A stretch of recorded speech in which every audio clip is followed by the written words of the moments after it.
রূপগঞ্জে ইসলামী শিক্ষার প্রসার ও যুব সমাজকে নৈতিকতার আলোয় উদ্বুদ্ধ করার লক্ষ্যে হিফজুল কোরআন প্রতিযোগিতা ও ইসলামী সাংস্কৃতিক অনুষ্ঠান অনুষ্ঠিত হয়েছে। শনিবার রূপগঞ্জ আলোর কাফেলা ইসলামী যুব সংঘের উদ্যোগে কাজী আব্দুল হামিদ উচ্চ বিদ্যালয়ের মাঠে এই অনুষ্ঠান অনুষ্ঠিত হয়। পবিত্র কোরআন তেলাওয়াতের মাধ্যমে মূল পর্ব শুরু হয়। এরপর হিফজুল কোরআন প্রতিযোগিতা এবং মনোজ্ঞ ইসলামী সাংস্কৃতিক অনুষ্ঠান অনুষ্ঠিত হয়। সাংস্কৃতিক পর্বে জনপ্রিয় ইসলামী সঙ্গীত সংগঠন কলরব এর শিল্পীরা অংশগ্রহণ করেন। বিশেষ অতিথি হিসেবে উপস্থিত ছিলেন রূপগঞ্জ উপজেলা যুবদল নেতা হাজী আবু মোহাম্মদ মাসুম। অনুষ্ঠানে সভাপতিত্ব করেন রূপগঞ্জ ইউনিয়ন বিএনপির সভাপতি হাবিবুর রহমান বাবুল। সহ সভাপতি হিসেবে উপস্থিত ছিলেন উপজেলা বিএনপির কোষাধ্যক্ষ মোহাম্মদ শামীম। অনুষ্ঠান উদ্বোধন করেন আলহাজ কে এম রহমতুল্লাহ।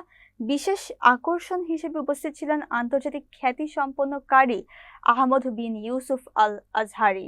এছাড়া কলরব শিল্পী গোষ্ঠীর হুসাইন আদনান সহ অন্যান্য শিল্পীরা মনোজ্ঞ ইসলামী সঙ্গীত পরিবেশন করেন। আয়োজকরা জানান, এই আয়োজনের মূল লক্ষ্য শিশু কিশোরদের মধ্যে কোরআন শিক্ষা এবং ইসলামী সংস্কৃতির প্রতি আগ্রহ সৃষ্টি করা। সমাপনী বক্তব্যের মধ্য দিয়ে রাতে অনুষ্ঠান শেষ হয়। অনুষ্ঠানে উপস্থিত ছিলেন এলাকার হাজার হাজার ধর্মপ্রাণ মুসলিম, গণ্যমান্য ব্যক্তিবর্গ এবং স্থানীয় নেতৃবৃন্দ।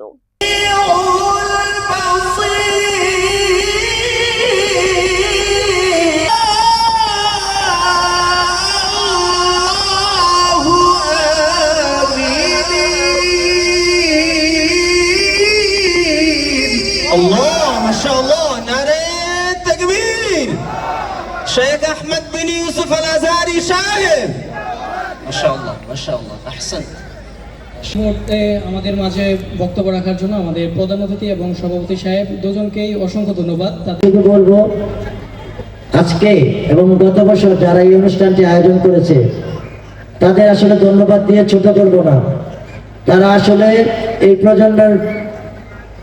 প্রজন্মের ছেলে হিসেবে তারা হয়তোবা গান বা অন্যান্য অনুষ্ঠান এগুলো করতে পারতো, কিন্তু তারা এটা না করে আমাদের একটি ইসলামী সঙ্গীত অনুষ্ঠান এবং ইসলামের বিগত বর্ণনার যে আলোচনা সেই অনুষ্ঠানের আয়োজন করেছি।